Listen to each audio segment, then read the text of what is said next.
Good morning and vanakkam. In this video, we're going to be reading from Dancing with Shiva, Hinduism's contemporary catechism, written by Sadguru Sivaya Subramania Swami, a richly illustrated sourcebook of Indian spirituality in question and answer form, exploring how to know the divine, honor all creation, and see God everywhere, in everyone. Today's lesson is lesson 30, and we'll begin by reading the caption to the facing image. Saint Sundarar was intensely devoted to Shiva. When he was ready to relinquish his body, a white elephant descended and took him to Shiva's feet. It is in that subtle world that self-realized souls further evolve after the completion of earthly birth. Lesson 30. How do Hindus understand Moksha? Shloka 30. The destiny of all souls is Moksha, liberation from rebirth on the physical plane. Our soul then continues evolving in the Antarloka and Sivaloka and finally merges with Shiva like water returning to the sea. Aum Namah Sivaya. Bhashya. Moksha comes when earthly karma has been resolved, dharma well performed, and God fully realized. Each soul must have performed well through many lives, the Varna Dharmas, or 4 castes, and lived through life's varied experiences in order to not be pulled back to physical birth by a deed left undone. All souls are destined to achieve moksha, but not necessarily in this life. Hindus know this and do not delude themselves that this life is the last. While seeking and attaining profound realizations, they know there is much to be done in fulfilling life's other goals, purusha arthas, dharma, righteousness, artha, wealth,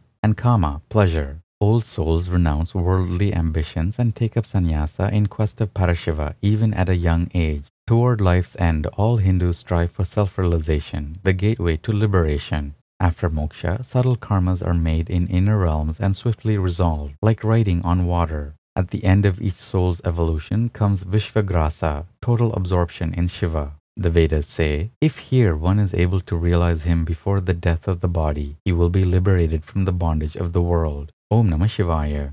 Good morning and vanakkam. In this video, we're going to be reading from Living with Shiva, Hinduism's contemporary culture, written by Sadguru Sivaya Subramania Swami. 365 daily lessons based on ancient Vedic laws, disclosing how to approach family, money, relationships, technology, food, worship, yoga, and karma to live a truly spiritual life.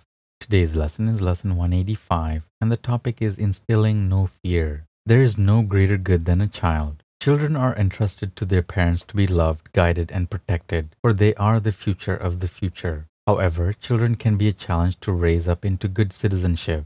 There are many positive ways to guide them, such as hugging, kindness, time spent explaining, giving wise direction, and setting the example of what you want them to become. Most children were adults not so many years ago in previous births. The mind they work to develop through the great school of experience is still there, as are the results of their accomplishments and failures. They have been reborn to continue to know, to understand, and to improve themselves and the community they are born into. Parents can help or inhibit this process of evolution. They have a choice. There are 6 chakras or centers of consciousness above the Muladhara chakra, which is the center of memory at the base of the spine. Above the Muladhara lies the chakra of reason. Above that is willpower. There are 7 chakras below the Muladhara, the first being fear, below it anger, and below that jealousy. The choice of each individual parent is to discipline the child to advance him or her upward into reason, willpower, profound understanding, and divine love, or downward into fear, anger, distrust, jealousy, and selfishness, personal preservation without regard for the welfare of others.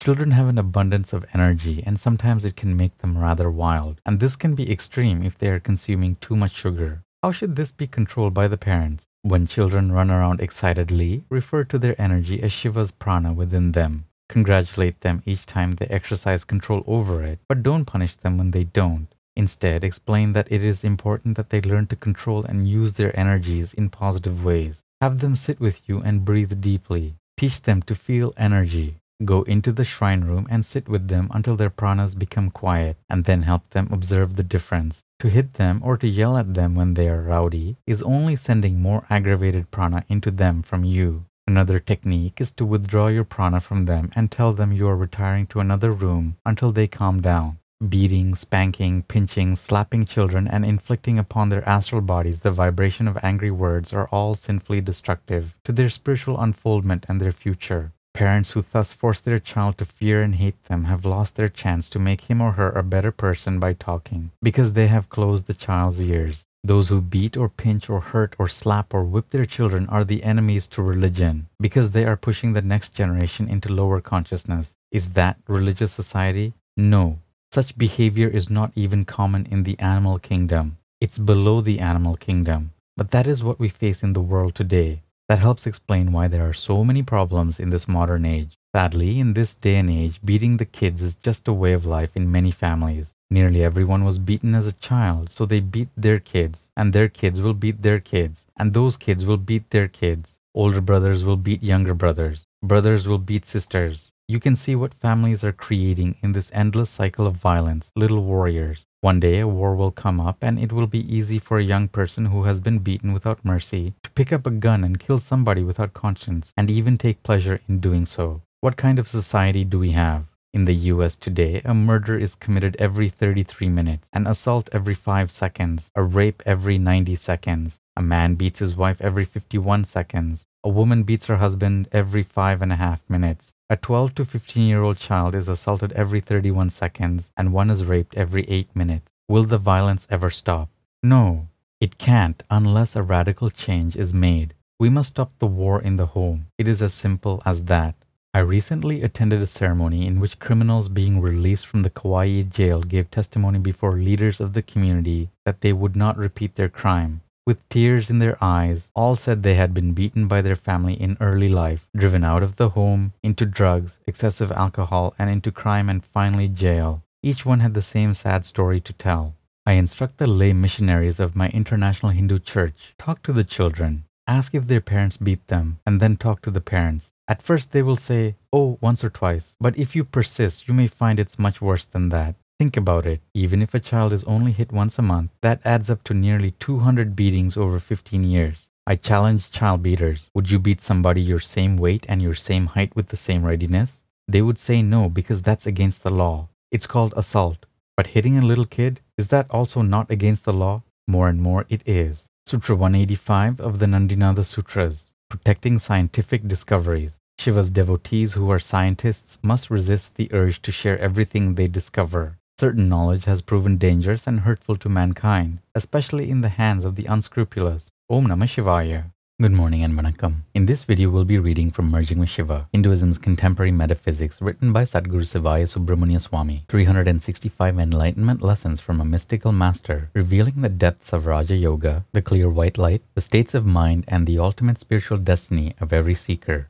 Today's lesson is lesson 185, and the topic is the mind's potent alchemy. It is only when the emotionally charged experiences that go into the subconscious are of a strictly instinctive nature that the subconscious is uncomely or not beneficial and becomes a strong hindrance to well-being. On the other hand, experiences of a positive intellectual or spiritual nature merging in the subconscious can create a subconscious that is quite dynamic and helpful, giving courage and competence in worldly affairs. Feelings of security, love, and compassion can come up from the subconscious during psychological moments in one's life to counteract and eliminate or subdue feelings of jealousy, hatred, and anger, which are natural to the instinctive mind. For example, a man's business flourishes during the summer. The next winter, he experiences great exhilaration and satisfaction at winning a skiing competition. The summer success and the winter accomplishment merging in the subconscious create a third, different impression, which builds an abiding confidence and impulsion toward future victory. The next year, he goes into a second business and again prospers. His competitors wonder how he has avoided the seasonal ebbs and flows of this particular business. How has he been so lucky, they wonder. The strong impression of being successful planted in the subconscious has created a positive habit pattern for the focuses of the superconscious to flow through. The subconscious can also be formed by the blending of strong, intuitive, religious, or mystical impressions. For instance, a devotee has an elevating vision of a deity in an early morning dream or a conscious vision during meditation. A year later, while meditating, he has the experience of flying through the akasha in his astral body. These two impressions merge in the subconscious and create a deep-seated faith and unwavering certainty in the inner realities. Such vasanas bring up courage and eliminate the fear of death, replacing it with the assurance that life is eternal, the soul is real, and the physical body is but a shell in which we live. Now we have seen that the subconscious state of mind can be beneficial, or it can hold impressions that are actual obstacles in our path that must eventually be dealt with and overcome. Both positive and negative impressions can lie vibrating within it at the same time without interfering one with another. And that's it for today's lesson. Take care of yourselves, have a beautiful day, and we'll see you in the next video. Om Namah Sivaya.